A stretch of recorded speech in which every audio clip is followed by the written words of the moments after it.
Hello, folks. How are you? Okay, no sound. That's a bit of an issue. Was that no sound just on that video, or was that no sound? You're still getting no sound. This does pose me something of an interesting issue. I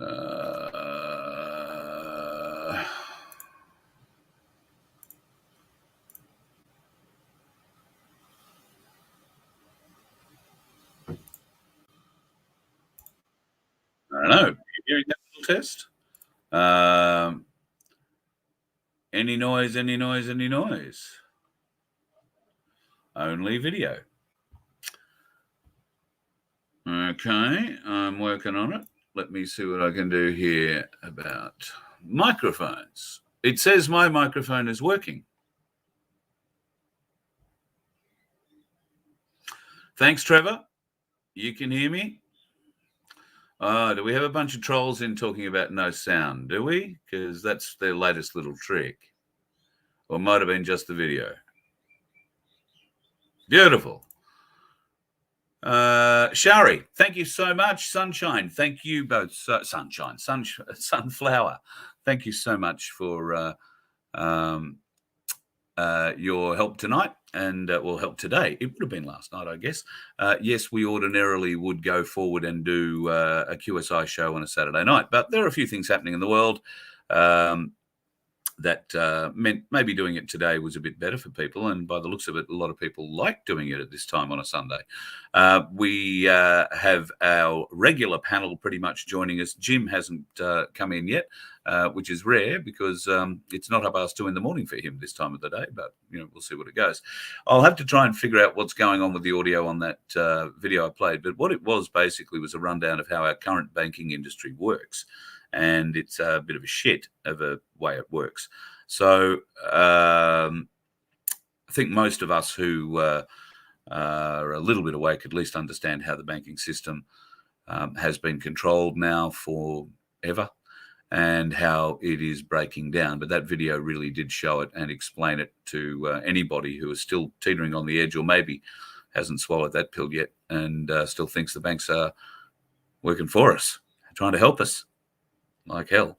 Anyway, I'll welcome in our usual crew. Of course, we have the bloke who backs me up in every way. And, it'd be very hard to have a website without him. And he's also turned into quite a good friend and a great sounding board, my mate Vince. How are you, buddy? Yeah, good. Looks like I need to actually put another light on because you can't see me well. You do seem to be fading into your own background. If you weren't bald, we'd be having a few issues, I think. Well, let me just flick another light on. Invite in the other guest. You do that, and I'll bring in Jane. So, how are you, Miss Jane? I'm good, thank you, Carl. How are you? Very decent indeed. Thank you so much for the time that you've spent with me this week. And Jim's not with us yet, so no, he's not with us yet. So we'll wait until he does pop in. If he does, he might be caught up with other things at this moment. So we haven't been on for a couple of weeks. I made a trip up to far north Queensland and connection issues and God knows notwithstanding. And then I came back with a not quite but nearly busted foot and was feeling sorry for myself, basically. So I'm glad that we're back. In fact, have had a lot of reaction in the chat and even a couple of emails already saying that maybe we could do this on a Sunday more often. I know Sunday lunchtime isn't necessarily good for a lot of people, but we could potentially do it a little bit earlier if that was going to fit in with everybody's plans. We could maybe do it at 9:30 on a Sunday morning if you guys want to think about it. We'll put it forward and might make it a bit easier, a bit earlier in the night for Jim too. So he's involved in a lot of other things, of course, and his Tentacles of the Cabal series is one of those at the moment. They're putting out stuff on a weekly basis, and it's really good watching. It's very informative, and I've got to say, I complimented him the other day on it. The timing of it is brilliant because it keeps your attention perfectly and ends leaving you wanting more. So they're putting this out in a very, very good way and a great shareable fashion. So guys should be highly commended for that. So there has been some change in the knowledge base that I possess when it comes to crypto. Ta-da! Jane has finally convinced me. I'm not saying Jane. I have finally been convinced by everybody who I know in the crypto world to get a lobster wallet. So I've gone and got myself a lobster wallet. I didn't really know what to do with the lobster wallet, and as I have no money to go pouring into such things, it sat there with a zero balance until I get this weird little email. It almost sounded clandestine, and there were Russians involved, folks. I'll tell you now, there were Russians involved. My ears went up, my eyes squinted a bit. I gave it a good look, and then I rang Jane and I said, "What the hell are you doing sending me emails about Russians?" So, Jane, do you want to explain what happened?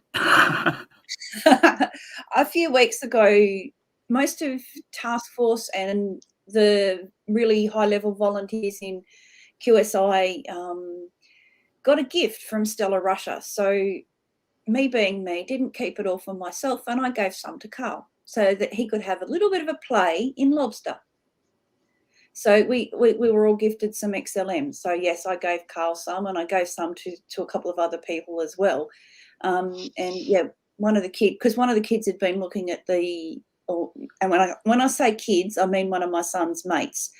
He'd put a little bit into his lobster wallet, but he was really keen to look at getting into some of the group funds, because a lot of the group funds at the moment, especially the current ones, have an XLM cashback as well as the token cashback once we reach a certain level. And so he was really keen to get into that. So I gave him some XLM, and Carl's been doing a little bit of the same. And this kid was in here last night, and we were adding some trust lines for some things that he'd been adding. But in the last 2 weeks since I gave him his little present, he's more than made that back in XLM. So he then decided, well, last night he had enough XLMs. He was going to go and max out his sovereign gold bonds. So he did that. And then, of course, probably within an hour of him doing that, there was a lovely little glitch, and his wallet had, instead of having $100 and something value, it was over in the millions, because it had a little bit of a glitch, which was it's just a little sign of what's going to come. So yeah, Right. he was excited. He was a bit excited, and he's still excited today. He's already rung me once. So what you're saying, Jane, is our banking future involves small little glitches that we can get excited about, but that money will disappear again, and you'll go back to your right. Eventually, it's going to stay.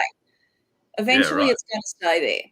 So Right. you know what? When they test the system, or if and potentially some of these glitches now are people that don't fully understand that there's no liquidity in the market, so they're putting an actual price in, rather than just swapping and getting it as cheap as possible. They're potentially paying a little bit much, which is pushing the price up, and then when the next order goes through, it drops back down again. So yeah, it's that's the simple version. Okay, so I have spent not all my XLM. I think I have 14.99 XLM left out of the 100 that you gave me, and thank you very much. I'm treating this as an experiment for us all. I'm not selling it. I'm not trading it. I'm not doing anything with it. I'm seeing what it does. What is the next step of this process? So I think I've got what am I in, 5 or 6 or 7 different things for about 10 XLM each, or whatever it is. Now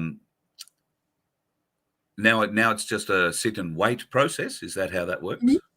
Yeah, sit and wait. So because we've put it into the group funds, which is a minimum investment of 10 XLM, and every group fund that you have deposited into does have an XLM cashback, as well as the bonus tokens for the tokens that we've put it into, for the ICOs that we've gone in to close out.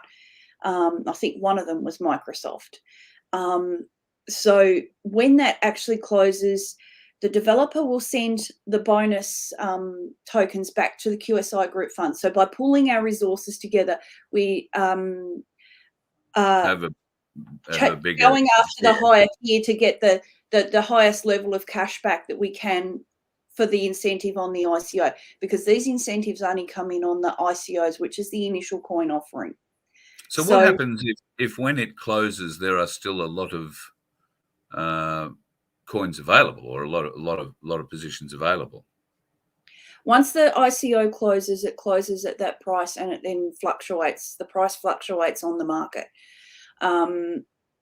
So sometimes the price goes up, sometimes it goes down. It just depends whether people have missed the boat or missed the opportunity to get at the ICO price. And then sometimes once the ICO cashbacks have been paid out, some will actually go straight in and try and sell their bonus tokens at a high price to recoup some XLM to go into the next shiny group fund. But I think with some of these XLM cashbacks, that has reduced some of that occurring and leaving the liquidity in the tokens rather than them being sold out and withdrawing all liquidity before the real liquidity is flushed into the QFS. Vince, the other side of the coin a lot of people are talking about at the moment is having cash, and I've actually tried to use my NAB card in the last 2 days, and transactions don't seem to be working on the account, even though I have money, not a little bit of money in that account. I actually had to pay a bill here for the service that we use to put this show on, and I got told this morning that the bank was refusing the card, but it's not because of lack of funds. There's something weird going on with banking at the moment. We're telling people to get cash. Jane, you're talking about liquidity and all that sort of stuff. So we're seeing people take their money out of the banking system and turning it into gold or silver. Are you suggesting, Jane, that there is now a draw on the crypto market where people are taking the money or taking the crypto and running, so to speak, and converting it to cash? Is that what the liquidity side you're talking about is? No, not necessarily. What I'm saying is that they're cashing out of the tokens that they're purchasing as part of the group fund. So with each group fund, there's an added bonus of cashback that is given out because we reach a certain tier. So I think one tier was at 5,000%. One of them was even more than that. So you getting bonus tokens, and they're taking those bonus tokens and they're cashing those out to recoup for XLM to try and get their funds back to be able to go into the next one. So it's not that they're off-ramping funds out of the blockchain or off the blockchain. They're trying to keep their XLM balance so that they can just go into the next asset to then go into the next group fund to get the next amount of cash back to then keep the tokens that their XLM would have bought them, but then they're selling the difference between what their tokens would have bought and the cash back, if you understand what I mean. So then when they sell those tokens for their XLM or sell them back to XLM, they're then using the XLM that they get to go back into the next. Right. I understand that part. I understand that. So, yeah, okay. So you're not really cashing it out and turning it into cash in your hand, like you'd be converting gold or silver into cash in your hand or whatever. No. Cool. Right. I understand that part. We have spoken a lot about Bitcoin, and Bitcoin, I think Jim had a certain term he referred to it. It offended a lot of people with Bitcoin, but in a conversation that we were having the other day, Jane, you've outlined, and Jim was pointing out that Bitcoin was down 9% alone that day. I don't know what the current situation is with it. Vince, you might be better positioned to say what Bitcoin's currently doing. If it is dropping, it's not necessarily a surprise, isn't it? I thought that's how Bitcoin worked, but the prediction here is that it's going to zero and it will not be coming back, Jane. Is that right? No. Yeah, well, with Bitcoin, once the internet turns off, at the moment it's PBFT, so its practical Byzantine fault tolerance level is that it needs 46 to 50% internet capacity to be able to operate and to run. Should the internet go to zero, or when the internet crashes and Project Odin is enabled, Bitcoin will go to zero because there's no internet for it to operate. Can I ask a question on that, Jane? Oh, by the way, hello. How are you? Fine, Vince. Sorry. Project Odin. How's that going to work for us, all us people who are like sitting on the internet? We won't have internet. We'll be offline. Everyone, no internet. Okay, so, but then how do we access any of our our technologies and our coins and, you know, No even one our will be able how do to. we- My understanding is that no one will be able to access anything for possibly 3 days minimum. It's that part of it. I see what you're Yeah. saying. Yep. Yeah. So this will be that changeover period, and why we're Yes. being advised to have a bit of food, a bit of water, and a bit of cash on hand. That's exactly it. So it's for that period then, and that's my understanding. Okay, nice. And for your interest, yes, Bitcoin and all the other coins have gone down in price. Dropped approximately 3,000 over the last 7 days for Bitcoin itself. This is actually quite normal. You have peaks and troughs like this all the time. Yes, So it's affecting everything, including XLM, Ripple, everything. Yeah. And by comparison, I'm just trying to get a live price. Silver is currently sitting at $37.50 per ounce. That in the last 7 days has gone up $2. It's sort of gone up, dropped down. But it peaked a couple of days ago on the 12th at $38. It does seem to be on a little downward spiral, but it doesn't drop much before it comes back up again.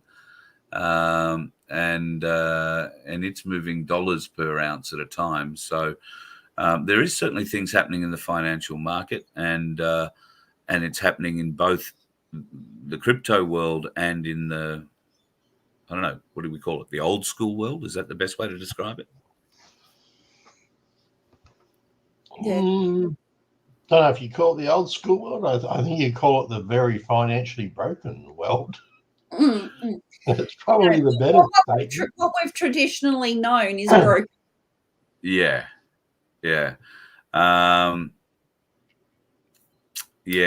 Shell raises an interesting question concerning the 3 days. We were told it was 2 weeks and it was to flatten the curve. How many months later? So I guess she's raising the possibility that we're going to be told, and we have been told, to expect there will be a blackout. All communications blacked out. That means the internet too, folks. I don't know how the tweens and you know the millennials are going to survive 3 days without being plugged in. And God help the world if it turns into 2 weeks. Can you imagine the hissy fits they'll be throwing in the street and demanding we take notice of?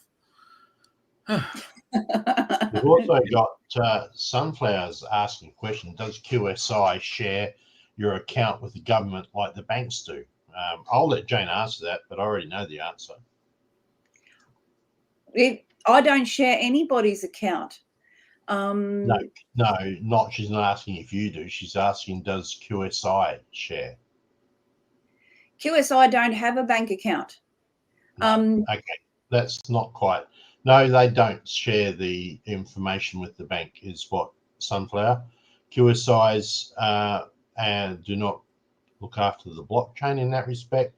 And while the blockchain is visible to people, it's not shared who owns what wallet with the bank. Okay, so you basically, unless you notify who the bank is, right? So no, there's no. Sunflower's second question here, I heard 2 days ago, the good guys have decided to slowly merge the new financial system, fading out the old financial system. I don't think that would be possible given what the quantum financial system supposedly promises us. I don't think it can be slowly merged. There isn't a merging of technology for that. One has to get unplugged, the other one has to take over.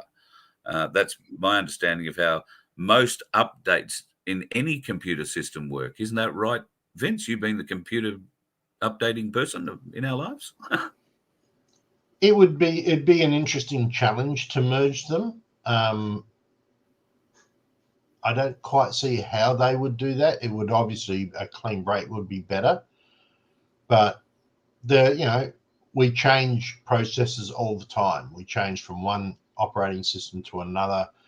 So yeah, it is feasible. It could be done. I've not heard it though. I've not heard that. Could this merging actually be taking place now, and has been in prior weeks? We've heard from banks and bank employees, management particularly, that they've had to undergo courses in learning how to deal with a new financial system and financial regulations and da. Could that be the merging of the two systems that is being referred to? It's a behind the scenes merging, so that when the switch is pulled on the fiat financial system, there will be no outward outside of 3 days. Let's hope just 3 days, where all the plugs are pulled, and you'll find your old ATMs in many places will get replaced, and you're plugged back in again. It'll all turn on. But during that period, we're led to believe that there will also be a transmission on every channel, 8 hours. 8-hour movies sort of repeated, if you like, 3 times a day, and they will go on for the duration of whatever that outage is. So that would indicate a new form of transmission, because one that doesn't need electricity or anything else to have your TV come to life and transmit it, or your phone, or your whatever device, but it'll be the only thing it gets. So there's some big leaps in technology. There's going to be some big leaps in communications and banking. Could this be a series of red pills over 3 days? Okay, we've unplugged you, give you 24 hours to think about life without the internet for a while. And then, just to show you that we do have control, we're going to broadcast to you without there being any power or anything in your television. It's just going to come to life. And you're going to see these movies whether you want to see them or not.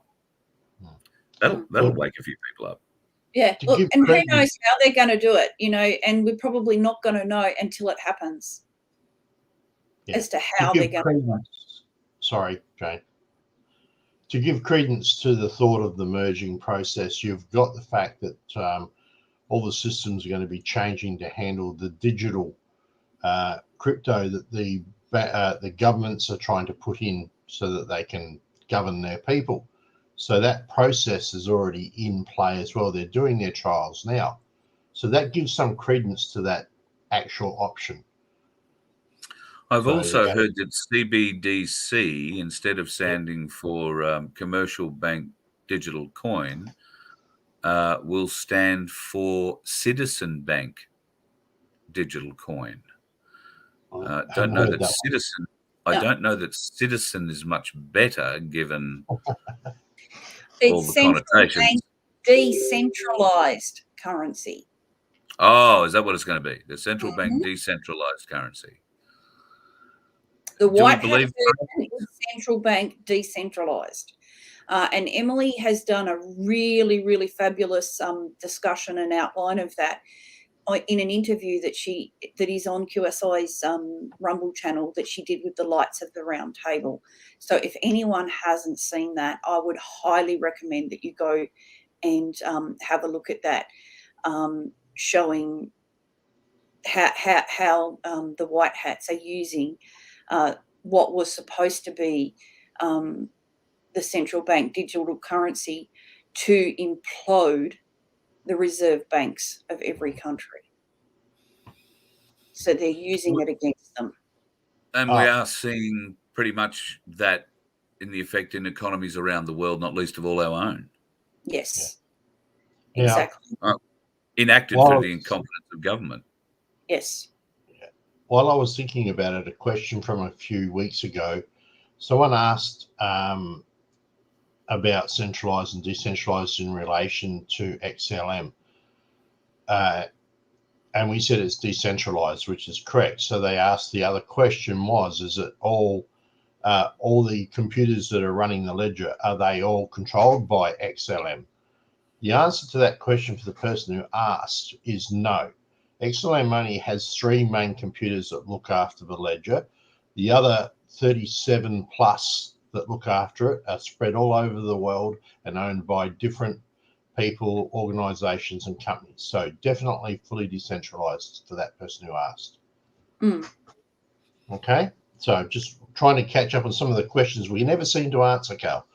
Yeah, mate, great. Thank you very much.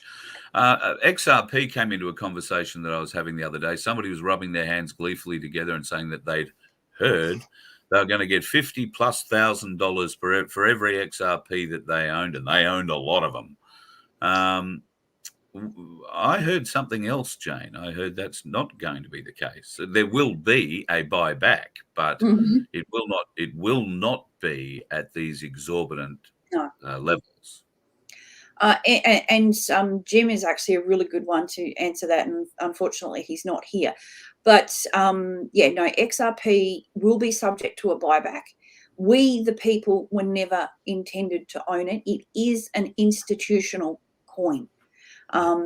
It's not the be all and end all. Stellar is the keystone to the QFS. So because everything is coming onto Stellar, and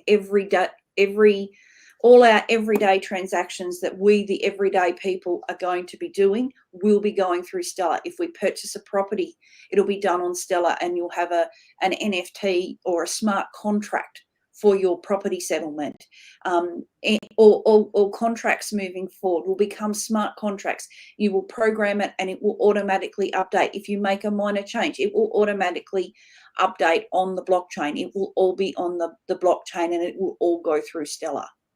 So that is, and that's in that interview that Emily did as well, with the Lights of the Round Table. And yes, I did rewatch it the other day. So that's in there. Everything's going to go through Stellar. But XRP, for those that are going around and putting exorbitant prices on XRP, nobody knows. We really need to see the revaluation of our precious metals, so gold, silver, platinum, palladium, all of those metals. We need to see the revaluation of those before we're going to see any real value in our digital currencies that are backed by those metals. And, we don't fully understand at the moment how much, whether it's going to be an ounce of gold, a gram of gold, or whatever's going to back up each token. We don't know. We haven't been told. So how can we put a value onto, or a futuristic value onto those tokens without the revaluation prices? So we just need to follow our instincts, do what resonates with us, and if something doesn't resonate, walk away from it. That's fine. No one's here to tell you this is what you've got to do, bang bang bang. Follow your instincts, trust your gut. Yeah, trust your gut. And I think that's what a lot of us have lost the ability to do. We haven't deliberately lost it. It's sort of been drummed out of us, been programmed out of us. Our life has been made so easy in so many ways, and we haven't had to think our way through problems. Solutions have always been presented to us. So that's why we don't find a lot of problem solvers in our community. We find a lot of whingers. We find want a lot of wannabes, but people who actually get out and solve problems, and I'll put Darren Bergwerf up as one of those blokes straight away. They are not as thick on the ground as we would like. We need more blokes like him in different fields, in every range, and women in every range of endeavour to step up. But that's getting onto another side of the story, and don't get me ranting about that one just yet. So we've seen some action in the Federal Reserve Bank over the last week. We've seen, and this is just to try and wake up a few people who might be scoffing and looking at weird things and saying, well, there's nothing weird about that. The Reserve Bank last week lost the ability to dictate what our interest rates were going to be. Mm-hmm. Does anybody find that interesting? Yeah, and in the article on that, Carl, what I found interesting, there was a paragraph, and I'm going to have to find it on my phone. There was a paragraph in the article that I screenshot because as to who is going to be responsible moving forward. And some of the recommendations will require work with the Council of Financial Regulators, which is made up of the Australian Prudential Regulation Authority, Treasury, and the Australian Securities Investments Commission. I can tell you that ASIC signed up to SPEAR, which is Stellar Protocol Integrity Audit, in July last year. So ASIC are SPEAR compliant and are under white hat control.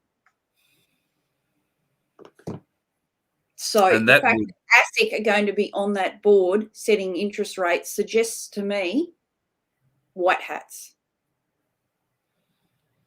You got any thoughts, Vince? He's on mute. Yeah. Sorry. No, totally out on this one. I wasn't even aware that ASIC was a member of SPEAR, so that's news to me. Thanks, Jane. Yeah. No, well, been some other big news there too. They've had some changes, and will, by the sound of it, have a few more with different areas of control that they will be given. Predominantly now, they will oversee currency. I don't know what that broadly means, to oversee currency. Is that just to make sure we've got things happening? And speaking of currency, am I the only one that finds it a little strange that our new $5 note announced in February will not have any kind of monarch on it? It will all be Aboriginal artwork. And that they are not updating any of our notes from Queen Elizabeth II heads to King Charles III heads at all. There are no plans. There will be commemorative coins. I'm sure there'll be the odd coin struck, and we'll be able to say, oh, look, there's Chuck's bonds on a 20-cent piece. But on our notes, they are going to be removed completely, I believe, every time they decide to update a note. So the 5, the 10, the 20, the 50, and the $100 note, of which they will probably try and eliminate probably the $100 note at some point. But they're going to take, if we've got a new monarch, and I say if, because it hasn't happened yet, if we've got a new monarch, why wouldn't his head be planned to be on the money? And isn't it part of the Constitution and the whole thing with the UK and the Commonwealth that the monarch's head is on the money? Ooh, I could be wrong with that. Yeah, there's a few things. It's all part of, I'm going to say it's all part of the general try and move everybody away from that process of the Constitution and the attachments to England and our convicts and whatever. I found out my history actually goes back into Australia down as far as 1855 when my first relative came over. So I guess he came over because he stole something he shouldn't have. But anyway, that's just as a sideline. I think it's just more of the distraction. Like if you're going to do something, you do it a little bit at a time until they get fed up. We get fed up, we step up, and then they back off, and then they come and encroach again. And I think it's just part of this encroach system, personally. That's all they're doing. It could also be part of introducing or slowly introducing the rainbow currency. Yeah, I'd agree with that too. I could be wrong, but my thought is that it's the slow introduction of the rainbow currency, so that it doesn't hit people all at once. So, yeah. Well, it's like when they Bluebells. changed from Commonwealth of Australia on the letters across the top of your note to just Australia. Just Australia. They just faded one word out over time. Yeah. That's how you do it. Yeah, exactly. Yeah. And people don't tend to notice. If you do things gradually, people don't tend to notice. They just accept it and keep moving on. And that's how, the cabal and the deep state have got away with doing things, because they've said to us, well, we've been telling you in plain sight. They believe that, if they tell us what they're doing, and we just accept it, that we've taken it as that we accept it because we haven't said anything. We haven't stood up and said anything. So they just take our non-saying or us not saying a boo as being our compliance. So they just keep going along on their merry way. Yeah. This is why having silver as a backup or gold as a backup is a really good idea, because we just don't know where they're going to push it. And unfortunately, digital currency is programmable. They can turn it off in a second's notice. So, so having other forms of income is a good idea. And when you look at things individually and separately, they can appear not to be encroaching too much. But when you start looking at everything like a programmable currency, street cameras on every street that not only identify who you are, what you're driving, where you live, where you go, what you do, but who you do it with as well. But they can also listen to conversations you're having while you're standing at the traffic light waiting to cross the road, and track those conversations as you walk along streets. They can identify you. Facial recognition is now going into your local council areas, and they're doing it for your safety. But as I tried to explain in a chat to a former councillor yesterday or the day before, it's through decisions made by local council for our safety that these death by 1,000 cuts measures are made. And I said, so you'll do 1,000 things for our safety, cameras in everywhere, facial this, recognise number plate that, police helping you here, doing this there, making sure people have to wear masks and da-da-da-da-da. And one day there will be a message that says we all have to stay home for a few days. And when we are allowed back out again, there'll be 20-foot barricades around our new suburb, our new 15-minute city. And to get into somebody else's 15-minute city, you're going to need a social credit score that lets you through the gate. He hasn't said too much by reply to that. It is death by 1,000 cuts. We will be bled to death slowly, and then only realize we are dying when they finally put the big gates up and they close shut Maxwell Smart style on our face. That's what's going to happen. So we need to fight and resist that at every opportunity. Oh, didn't address this. The new ATMs, yes. Have you guys noticed ATMs in your areas? I mean, we're in 3 different states. Bluebell obviously is in my part of the world, up Gympie Way. She's noticed some new ATM X machines have been popping up in shopping centres around the place. I've noticed some new ATM machines in shopping centres in Sunshine Coast and northern Brisbane, and they look similar, but they're not freestanding in the aisles yet. These are wall machines, like going into shops. They look a little bit larger, if anything else, and have new sort of branding on them. But, it's like another company's taken over an ATM machine and this is their new branding. But the machines themselves look pretty swish. I haven't used one, but could this be the new wave of rainbow currency machines? Because they were testing those in America, as we know. Quite potentially. I would not have a clue whether they've changed the ATM machines in town. I would have to ask your son. He is the one that does all of that. And yeah, so that one hasn't been in my wheelhouse for a number of reasons. But yeah, I'd have to ask those that are using them. But it does not surprise me that they are being updated and changed, getting ready for switch to rainbow currency. It would not surprise me at all. Yeah. In What our about you, area, Vin? yeah, we've got a new one in the main street of Mannum. Understand that we don't have many banks. We don't have any banks in Mannum anymore because they've all gone. So, but a new one just turned up at the chemist, and it's being run by a different company, which is cahoots with some banks. So you can use your bank card to get your money out there with no charge.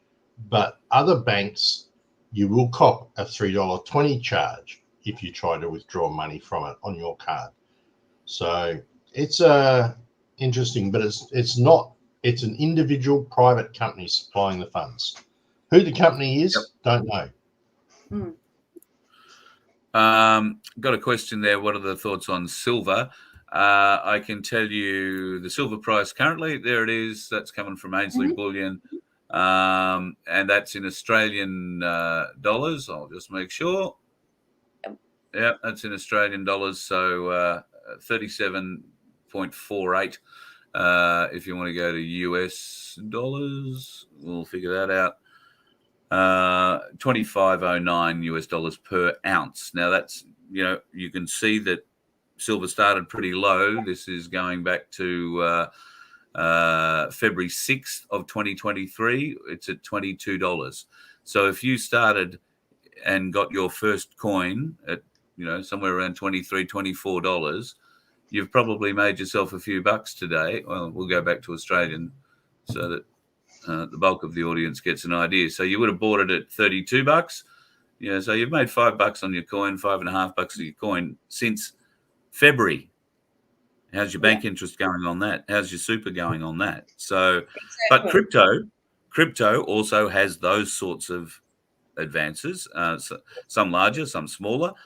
There are drops in crypto, and you can see here there is a bit of a drop occurring in the silver price there, but it's cents, not huge dollars, and it does look to be sitting pretty well at the moment around the 37.5 mark. So buying silver is not a bad investment in my very, very loose understanding of how investments go. And I'm not giving financial advice. Remember, none of this is financial advice, folks. But this is essentially what we're exploring now with Jane's generous gift to me. That 100 XLM has gone in on whatever date we made those transactions. And while the market is different, the silver market fluctuates. You've got closed dates coming, when those dates are sorted and the offers are closed, then, we will see what sort of return comes out of a 10 XLM investment. And people will be able to compare. I'm not saying there's one way better or the other, whether that's the right or the best way to compare, because like anything, I think you need a longer term view with those sorts of investments. And, as Vince was saying, the fluctuations can be dramatic, up and down. So I think it's a matter of getting as much information as you can about both sides and learning how to read the market. Jane, would you say, given your experience, and Vince, with your experience, you guys are able to look at the ledgers and understand what you're looking at? We, from a perspective of a numpty like me, don't know what we're looking at. We can say, oh, yeah, isn't that great? And I can show you that graph. And as long as the graph's going up or down, I can tell you what the price is doing. But to delve much deeper into that is probably beyond me. You guys, on the other hand, can look at those graphs in the crypto world and say, oh, well, that's what this means, and da-da-da-da-da-da. So it's that level of interpretation, I think, I and many others are lacking in our exploration of crypto. And that's perfectly okay too, Carl. We all start somewhere. We all start knowing nothing, and that's okay. It's that willingness to learn and that wanting to learn, that makes all the difference. And that's why, start with the QSI beginners course on Telegram. Start with that and work through the QFS proofs, then go through to the basics, learn how to use your Lobster wallet, and then into the and set it up on your Telegram, and then you go into intermediate and learn how to do some basic trades, basic swaps, contribute into the QSI group funds, and coming will be a more advanced course to learn about liquidity pools and all of those sorts of things that go along. And, a bit, and also part of the intermediate is learning how to read those trade graphs. And yeah, that's pretty much it. You learn how to do it. When I first started, I knew bugger all. I knew a little bit. I hadn't really done much on the stock market. It was there. It was something that I sort of had a vague interest in, but I didn't get involved in. But then when this came along, I've just grabbed it with both hands. Everything's been saying, go for it. This is the thing for you. So I've just gone with it. I've had the time to research. I've had the time to read, to learn. Yes, I've button mashed. I've pushed buttons. Yes, I've done some stupid stuff. But we all do that when we're learning with it. And if I can, learn from my stupid stuff that I did and actually help someone else from avoiding those pitfalls, then I'm going to share that information. And that's a lot of what the QSI educational course is all about, is teaching you from all the stupid stuff that we did when we were button mashing and learning. We've all our mistakes have been highlighted so that those coming after us don't make the same mistakes. And don't, just because I've got a knowledge now does not mean I know everything, because I don't. And as long as we continue to learn each and every day and are open to learning, then we're a long way. But the most important thing, and I'll go back to it, is trust your instincts. Listen to your intuition. Connect with your inner guidance, because that's paramount. Absolutely. Instinct. And we've got to get more in touch with that little voice inside us that tells us what's going on. Lisa, current price, $1,291.03 for a silver bar of 1 kilo, if that's what you're asking. Gold is a bit more expensive. I think it's around $3,000 an ounce at the moment, and a kilo, that'd put a kilo up near $100,000. So the coins are very nice, a bit smaller. There are silver coins available, but not very many of them coming from the Perth Mint. People snap those ones up pretty fast, and they are a bit more expensive. I think they're about $1,900 or $1,800 or $1,900 if you wanted to get your silver in a coin state. Or you can plow a bit of money into crypto and see which way that goes. I've been told that I need to get an NFT on my voice. I wasn't sure exactly what language that was until it was explained to me that a non-fungible token gives me the power to control fungi or something. Because that's really what it sounds like to me. It looks like we're going to be talking mushrooms, and will my eyes go cross-eyed? Am I going to be able to sell it and make anything out of it? What and how would an NFT benefit a voiceover guy? Can you explain that to me? My understanding, Carl, and I'll be happy to be proven wrong, is it's like a copyright, so that you retain ownership. Right. Well, I can understand how that could be helpful.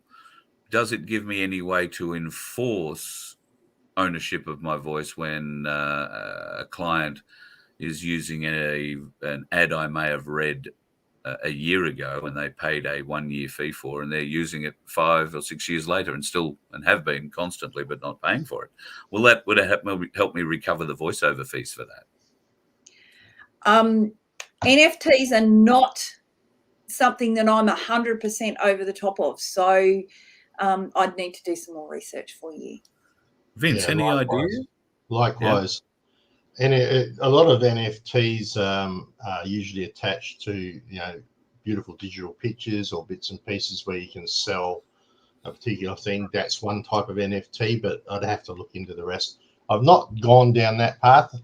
When that all started coming about in crypto, I was too busy saying other things about freedom and choices, and so I was in that direction. I wasn't in that one, so no comment. I understand. No worries. All good. All good. All good. I will look forward to getting some information because I'm sure there'll be a ton of people listening who know a bit more about it, and they can email me at carl@vofhq.com and enlighten me. I'm keen to be enlightened. I'm just having a bit of a glance down here to see if there are any I have a couple of questions for Yep, for you Jane. go for it. No. I was wondering, I hear a lot from the QSI about these humanitarian projects that are going on. Hey, can you give us some idea of some of those that are happening that you're aware of? Emily's humanitarian project is QSI, and helping to educate people in regards to the QFS and what is coming, and how to, trade on whether it be lobster or Lumendex, or, and to educate people on the Stellar blockchain. A lot of us, our humanitarian project is helping to educate others. Recently, this last week, QSI have had a competition running whereby, in conjunction with Stellar Russia, so Stellar Russia and QSI, whereby people have come on and presented their humanitarian projects as if they were going to present to those that for their RV.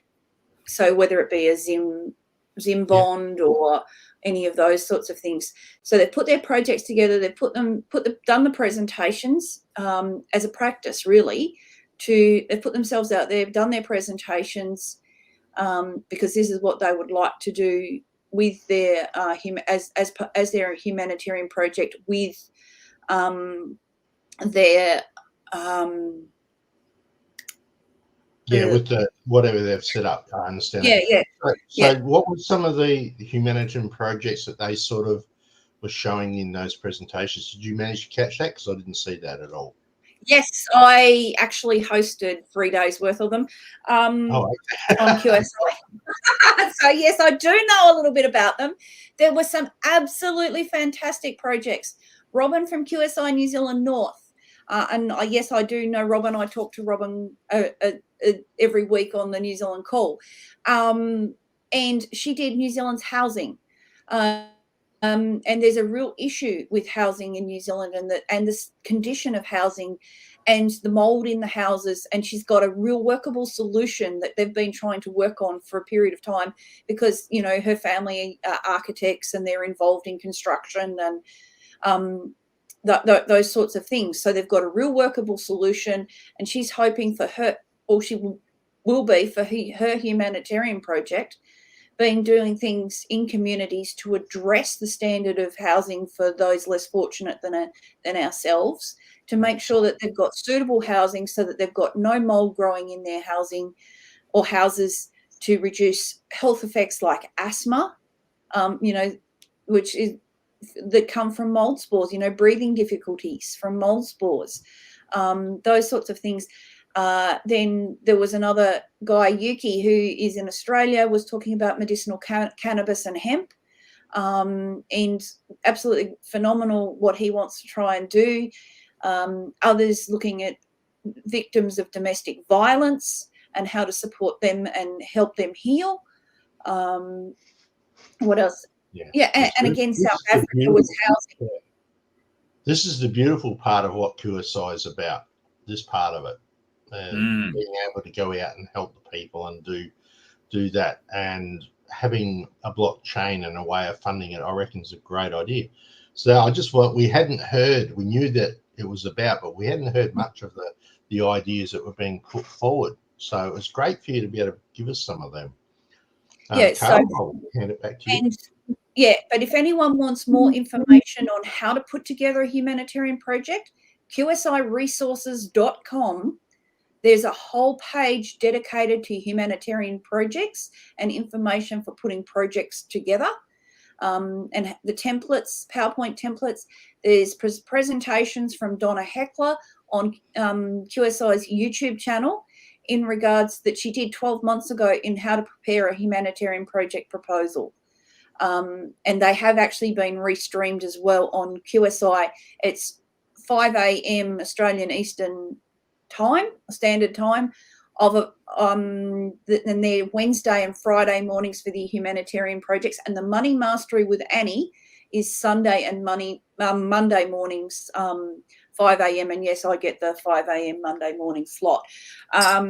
So yeah, I do know when they are, because I do remind the Australian crew and the New Zealand crew when we do our weekly telegram calls with the Australian quorums, where people can actually come and ask questions and talk about the latest news, just pretty much like we're doing right now. But they can come and ask their questions live on a call. And, you know, if I don't have the answer or someone else on the call doesn't have the answer, well, we'll go looking for it, or we'll point you in the direction where you can actually help further your research. Yeah.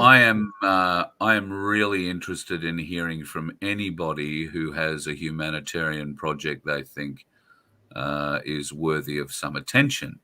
I'm very keen to try and be involved in this in some way, shape, or form. And through the generosity of some people that have come into my life, one particular fellow who walked up and almost anonymously handed me an envelope and walked away, has given me this, which is a $100 million Zim note,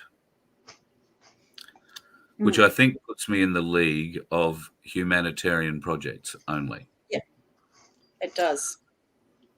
So I need people who want to put together I've got things I want to do.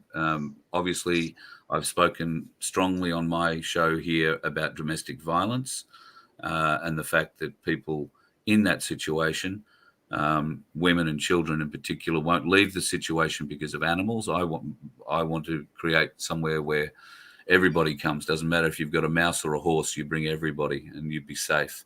You get help and you heal. I want to create something like that. I want to create something that works in the hemp industry, be that growing, processing, making housing. There are some wonderful people in Nambour that I've been involved with, Camillo and co there, who have big plans and already plans to have a hemp manufacturing machine delivered to Australia this year. In fact, there's people in the Philippines learning how to drive it right now. So we need people who want to grow hemp. Darren Bergworth is doing some amazing things down in Victoria. There is a new hemp factory that was just opened in the last week or so. And when we get back down to Victoria, we're going to go and have a bit of a look through there. They're going to be doing extremely low-cost housing. Darren's looking at being able to set up and be involved because he is a builder and putting those together. And, of course, promoting the arse out of them through my place. So I want good humanitarian projects. 100 million Zim goes a long way, apparently. At the moment, I think it's worth about 75 cents. But there's no point in anybody coming and trying to steal it from me, because it can only be used for humanitarian works. You're never going to be able to convert this back into something that's going to benefit you. And that's why I feel so happy in the fact that maybe the Voice of Freedom now has a platform going forward, that there are many more talented people than me who would know how to put together the paperwork and whatnot that you're talking about. I'm very happy to be involved with people who will help me in that process. We can all do this together. This can be a 100 million Zim project for Voice of Freedom. And it doesn't have to be just about domestic violence. It goes a long way. It doesn't have to be just about housing, but it does have to be about community. It does have to be about bringing people together, and it cannot be divisive in any way, shape, or form. The more places, the better, as far as I'm concerned.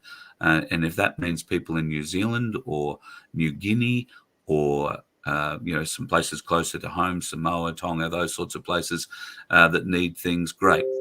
Norfolk Island, I think, is going to not necessarily want any of our help. Why would you change anything there? But humanitarian projects need to happen everywhere. And I'm very keen to put this towards something like that. And thank you, Jane and the crew from QSI, for giving us the resources to be able to put something together, should we be lucky enough to hold one of these notes. So, folks, if you want to be part of that, Carl at vofhq.com or Vince at vofhq.com, and we will put you in a special email folder as soon as Vince tells me how to make one. And well, I can actually tell you one of your listeners, Carl, who's a member of QSI New South Wales. So, Ken, if you're listening, he's also part of the Quantum Marketing Chat, and he will be one to help you. Wonderful. Yeah, and yeah, Ken is very good at helping to put projects together, and he's been helping a lot of the people in the Quantum Marketing Chat, and especially in the area of veterans. Wonderful. Well, that's another area I would be very keen to do work in, our veteran support. Very keen. So, Carl, I'll do that business with the email for you just as soon as I quit making an NFT for it, mate. And on that note, ladies and gentlemen, it's been a fabulous way to spend my Sunday afternoon, or at least the early part of it. Thank you very much for coming out. Sorry Jim couldn't join us. Who knew? He hasn't missed a show at 2:30 or 3 o'clock in the morning yet. But he probably got sidetracked with his meat raffles that he was winning and giving away. Because he was at the pub.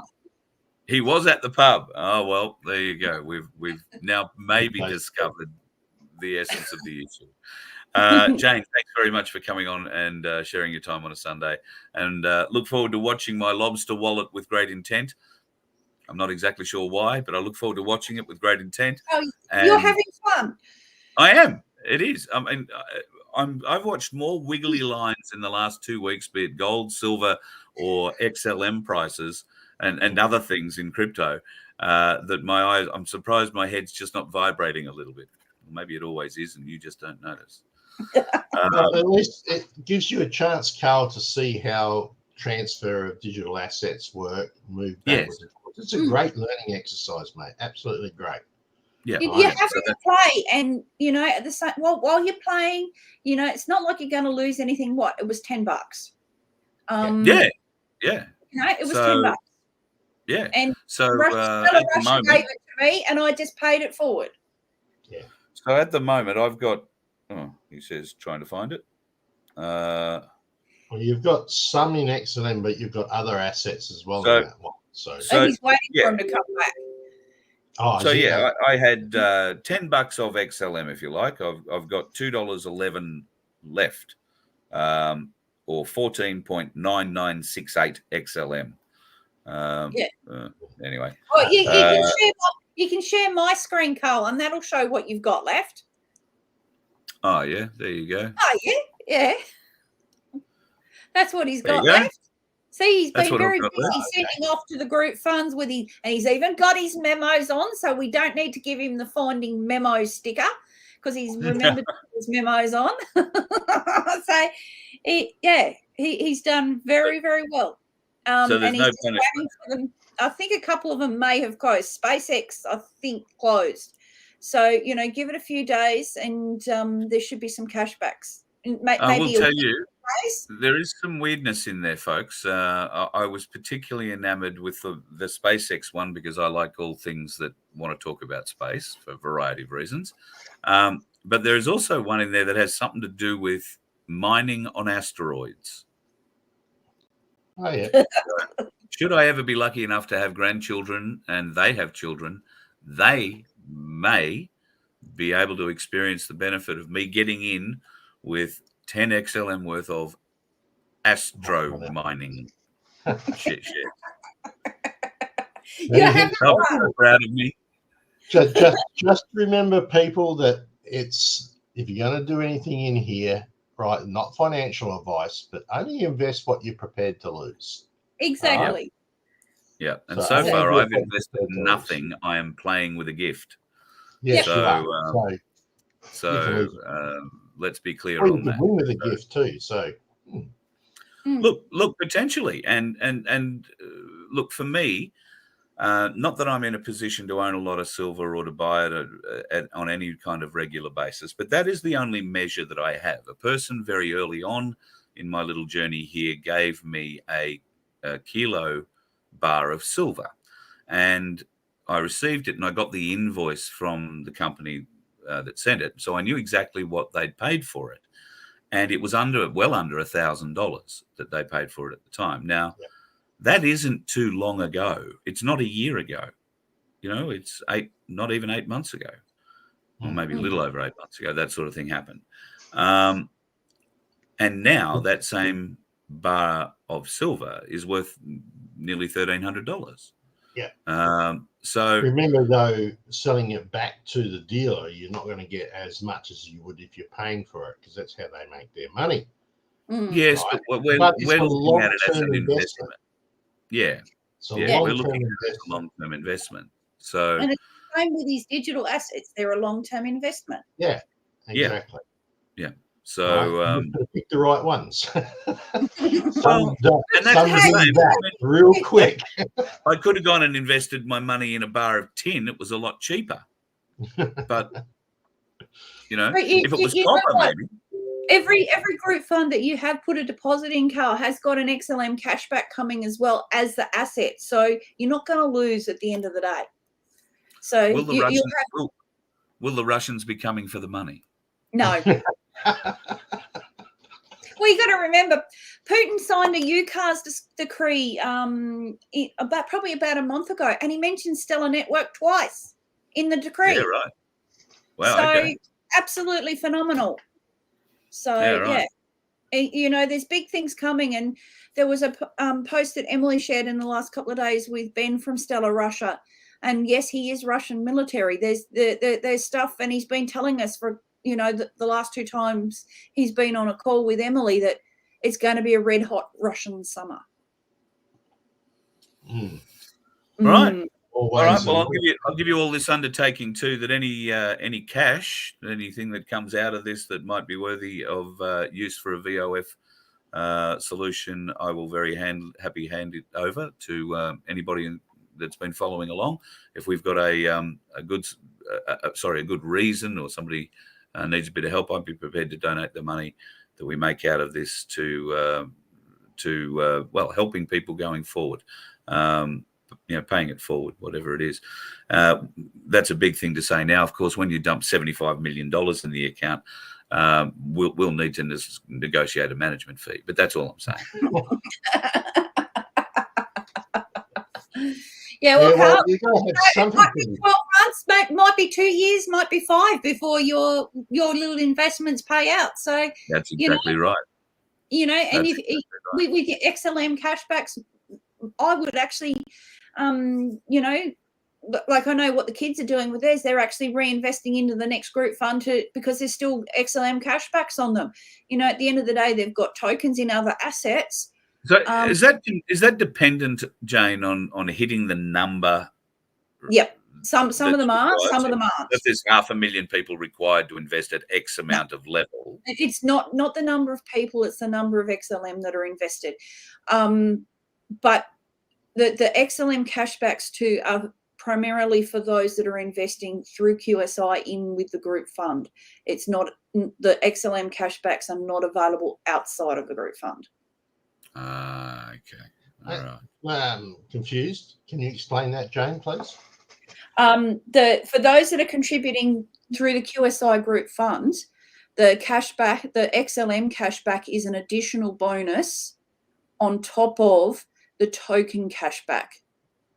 Okay, so if I was going to go and spend some of my XLM to say by mining on a asteroid along with Carl, if I bought that individually just as myself, that wouldn't make me eligible for the cashback because I'm not part of the group fund. Is that right?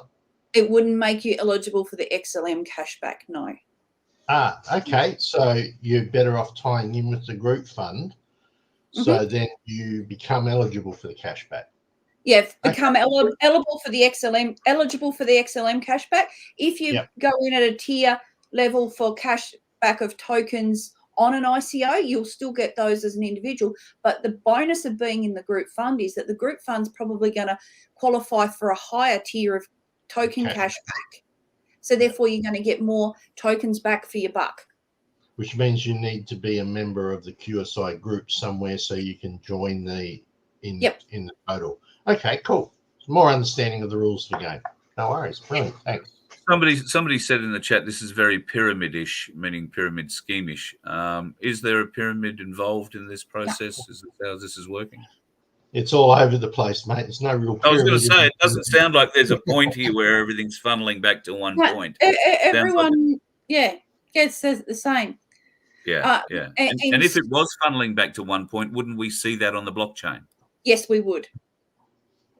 Pyramids See, I'm starting to learn. See? Starting. Pyramids working in money coming down and getting more expensive as it goes down through the crowd or the refunds. So it's not in that way at all, because if I join up with Jane in her group somewhere, I'm just one member of that group. All right. Yeah, and I have exactly the same rights as Jane and everything else. Yeah. So not pyramid in that respect, no. The minimum to buy into one of the group funds is 10 XLM. And yes, everyone is getting, every member is divided equally to get the XLM cash back. However, if say you put 1,000 XLM into the group fund, you will get the actual token that you're purchasing equivalent, and your cashback will be equivalent to your contribution. Yes. So you will get more cashback tokens than the person that put in 10 XLM. But the only equal part is the XLM. Everyone gets the same bonus for their contribution. All right. And how do you join one of those groups? How do you join into the group fund? That the information is shared on all the quorums, the QSI quorums, or the QSI global announcement chat on Telegram. So Quantum Stellar.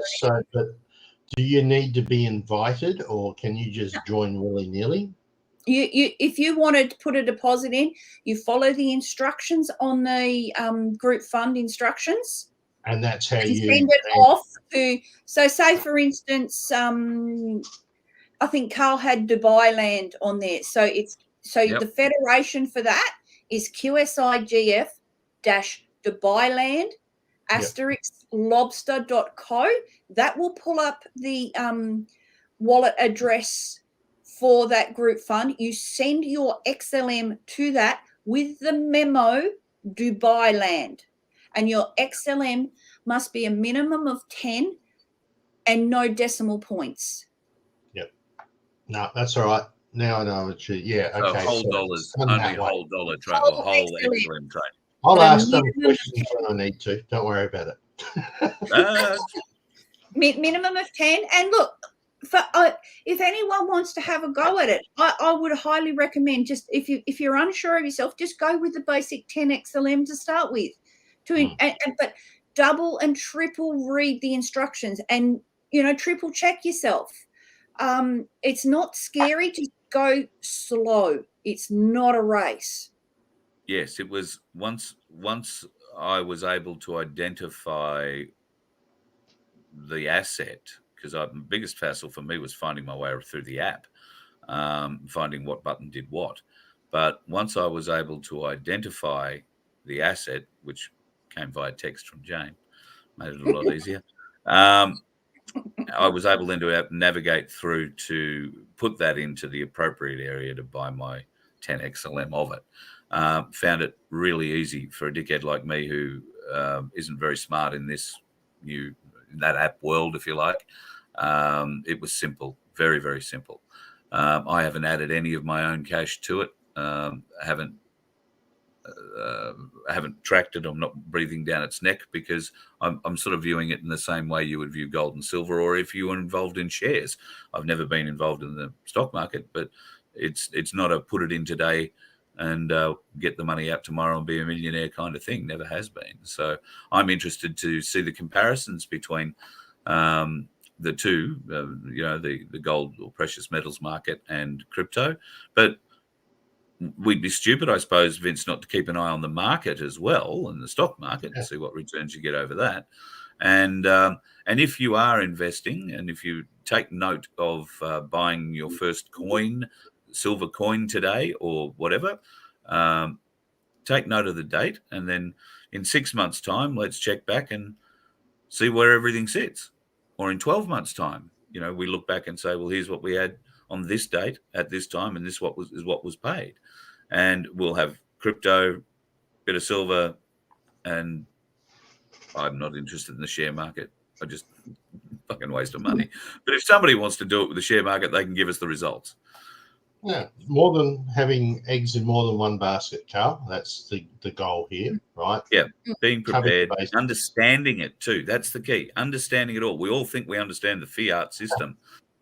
We really don't.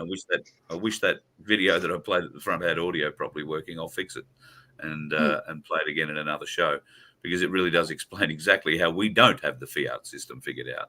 They've got us figured out, and that's how they control us. Well, they did have us figured out, and now we've taken control, and we're taking it back. And with that comes learning. With new systems, we need to learn. That's why, finding my way into downloading and installing myself, getting, the passwords for a Lobster wallet put together. Be that the right wallet, the wrong wallet, doesn't really matter. This is an example, and I'm prepared to share the whole lot. So with everybody, we want to learn. For me, it's a learning experience. So, and thank you to QSI Russia for their donation to you, and thank you, Jane, for passing Stella Russia, and sending it on to me. Really appreciate it, and give my best to Vlad. Yeah. Give your best to Vlad. He's the one that signed the UCAR's decree and mentioned Stella Russia, or mentioned Stella twice. And Stella Russia, some of the assets that you have invested in with your XLMEs are Stella Russia assets. So the asteroid mining one, I think, is a Stella Russia, SpaceX, Elon Musk. Who knows? Asset. Aussie Cossack might be talking to me. They're all collaborating. They're all collaborating. Who knows? Aussie Cossack might wind up talking to me again now, then, if I'm investing in Russia. You might be lucky. You never know. You never know, Carl. Thanks, Jane. Love your work. Yeah. Have a talk to Jim, see if he wants to come and do the show next week after he's been to the pub and won everything. Or exactly.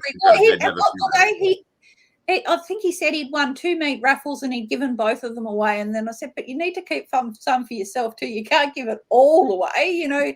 Come on, Jim. Look after Jim too. We need you around for a long time.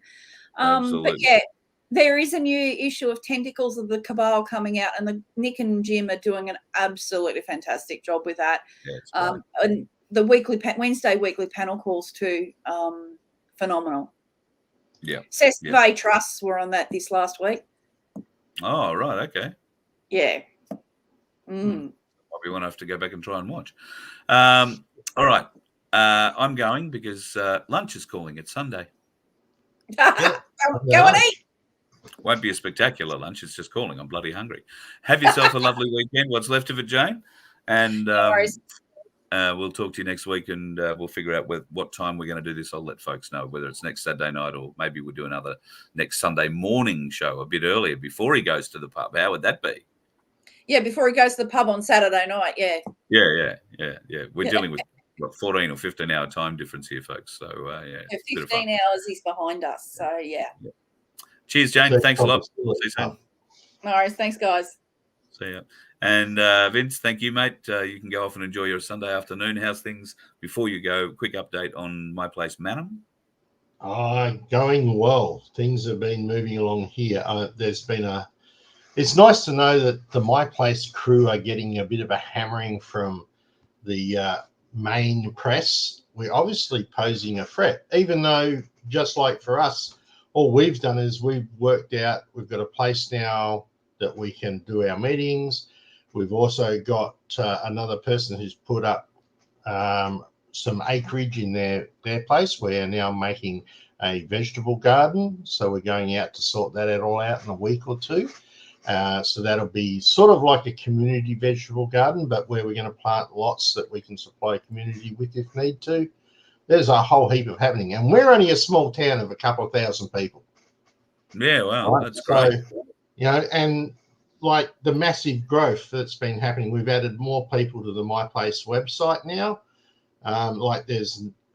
It started off with 1 in South Australia. We now have 7 MyPlaces, and I'm off to talk to another group on the 1st of May about another one. So it's going well, mate. And I think it there's wouldn't 22 be in there. Queensland now. 22 Yeah. MyPlaces in Queensland now. Yeah, there's like 22 in Queensland. I can give you the numbers if you want. Wait 2 seconds. Yeah. Give us the numbers. Okay. Because it's quite spectacular. I know the Gold Coast is going ahead leaps and bounds in spite of some troll intervention. I think they're nearly at 1,000 members, or over 700 the other day when I looked anyway. So if you're on the Gold Coast, get onto my Facebook, MyPlace Gold Coast, and join. Go along, check them out. They had another meeting, I think, in Carrara last Friday night, and be another one this Friday night. A lot of the Queensland groups, a lot of the groups are getting lots and lots of members. As I said, we're only a small town, and like we have over 109 on Facebook already, just on our little group town. So there's 22 up and running in Queensland at the moment. Victoria has 51 MyPlaces up and running. Very strong. ATC's got 1. Northern Territory is our only standout at this point. We don't have any. And considering the amount of conversations going on between our Aboriginal elders and MyPlace, that should probably change, I would think, at some stage. Well, I'm talking with David Cole again on Wednesday night. I think we agreed. So I might bring this up with Loompa. He's in a position where they've kicked him off his land for the Balanu Foundation. Because he's been telling too much truth, and the government don't like that. They've defunded him and taken the land away. So not much help trying to find a bit of land for MyPlace with him at the moment. He's too busy trying to find one for the foundation. However, wouldn't it be great if we could get something together, land that could be used for the Balanu Foundation and the courses, the very important courses that he's been putting together for youth in the Northern Territory, and MyPlace. That'd be awesome. Well, that's a great opportunity, because we've got, you never know who in your group is going to say, oh, look, I'm happy to give up a piece of land. I mean, we did that here. If we could get somebody in the Northern Territory, then something that Loompa can go to. Why not? Why don't we join? Why don't we all come one? That's that whole dream from their prophecy, that the black and the white will join together. Remember that? Yeah, absolutely. I'm not sure how many Northern Territory farmers we've got, or cattle barons that are watching the show. Yeah. But surely we might know some people who might know a cattle baron or two, and surely amongst the millions and millions of square acres of land they have on their properties, they might be able to find a small portion of it where David Cole could continue to conduct his cultural courses that have seen him make such a huge impact on Aboriginal crime rates and youth suicide in the Northern Territory. And while that would be somewhere well out bush, because I think that's part of what he does, you really only need a creek or maybe an access to the sea, and they don't need a lot of land. You'd still be able to have your cows and everything there. They wouldn't be doing anything to the land. They're very culturally respectful of the land. So if we could get that happening, and then maybe something in the more centralised or populated areas where MyPlace in Darwin or Alice, or preferably both, can happen, and those courses can be put through there as well under David's supervision. That would give us 3 points in the Northern Territory where this sort of training could be rolled out, and it could make a huge difference to the crime rates and to the lost people that are so far dealing with the tragedy of their lives and their existence through alcohol. I'm really hopeful that we can find a way there, Vince. MyPlace and the Northern Territory getting closer together. looks like we're going to have to put you in a car and drive you up there, because we don't fly here at the Voice of Freedom. We drive. All right. So do I, mate. So do I, all the time. But no, it's definitely, I think, something that we need to look at. And I'm sure that as we continue to grow and as people realize that My Place is a non-political run and non-religious group of people who are just sharing their resources for the betterment of this country, then we will get more and more places, despite the hit job that's being currently done on us. I mean, yeah. I remember the ABC when I'm thinking to myself that wonderful professor who was saying we were such and such and such and such, and I'm thinking, I wonder if he can prove that in a defamation case. Yeah. Right? Yeah. He just called me a terrorist or something they like that. They just rolled him out to say some scary words, and for the 32 seconds or something in the 8 or 9 minute story that it was. Why would you even go to him for a comment? Unless you were not relevant too, which is even more the point. But ridiculous. Now, speaking of relevance and whatever, I know you want to go and eat because I can see your eyes are grumbling. All right, so I will let you go, but please remember, Carl does this off his own back, and he hates promoting himself and his fungible token voice. Right, I just put that one in there. Right, so but he's on there. Voice of Freedom. Become a member. Try and help out if you can, or just do a donation. Every little bit helps to get him around. He's got some ideas coming up that he may look at doing, which I think are great. I still got to talk to him a bit more about some of those, but please support Carl. If you don't, he goes off the air. So then when I'm driving to a My Place meeting, I've got nothing to listen to on the way there. Right? So, for my hour drive, I listen to Carl. So, don't leave me without any content. Come on, guys. Support him. Anyway, I'm going to stop. Thank you, mate. Yeah. Thank you. Yeah, I'll give you back your web hosting. Thank you, mate. The log of claims is available on the website as well. It's just beside the donate button. Actually, I don't know that it is, but it's right on the front page. If you haven't had a look at that yet, please do and send your opinion through. We're always keen to hear of your ideas, your thoughts and queries, if you have any, on the log of claims. John's put a lot of time into it. So far, it is getting overwhelming support. But we don't want to be those sorts of people who get caught up in the excitement of our own kettle drum response and think that the echo that we're hearing is in fact a huge crowd when it's only a few people clapping like lonely seals looking for a fish. So yeah, exactly right. So it needs to be seen by as many people as possible of all ages. You should be talking to your teenagers about this. Put this in front of them, see what it means to them. Do they understand it? Explain why it should be important to them, because education has to start with our young. We are going to die out before them. And if we leave them without an understanding, without the knowledge, without the ability or skills to fight back, then all we are doing by fighting back now is delaying the inevitable by a generation. You must teach the young people what we're on about. And I think the log of claims is a great thing to put in front of them. We want their input. We want to know what they would complain about it, what they would want changed, what they would want added, because eventually they are going to be us. They will be in their 40s, 50s, 60s and 70s, and they'll be saying, God, remember when mum and dad said? Well, let's not put them in that position. Let's not leave them without the skills. Teach them critical thinking. There's a thing just popped up, Carl. I beg yours. There's a thing just popped up from Balls Nuts Oz. Oh, yes. Something to do with Clarence River, and it's all Crown land there from the north. Can you find that one? Hang on, let me have a look.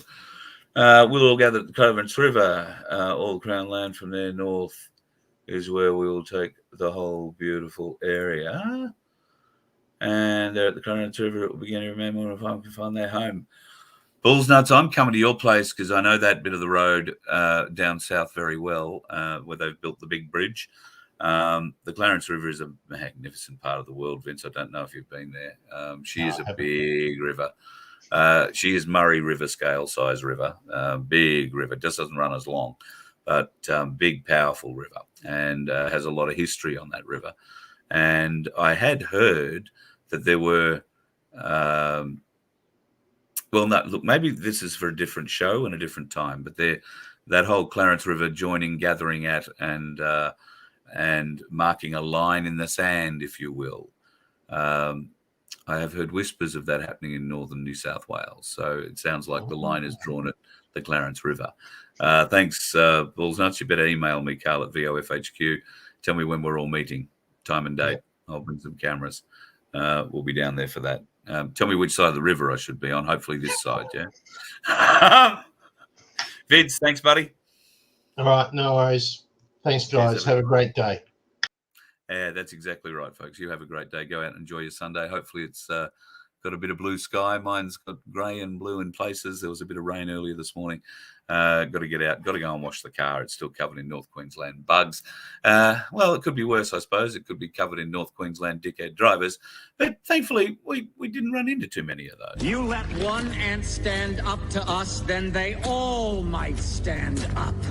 Those puny little ants outnumber us 100 to 1. And if they ever figure that out, there goes our way of life. It's not about food. It's about keeping those ants in line. That's why we're going back. Does anybody else want to stay? Let's ride!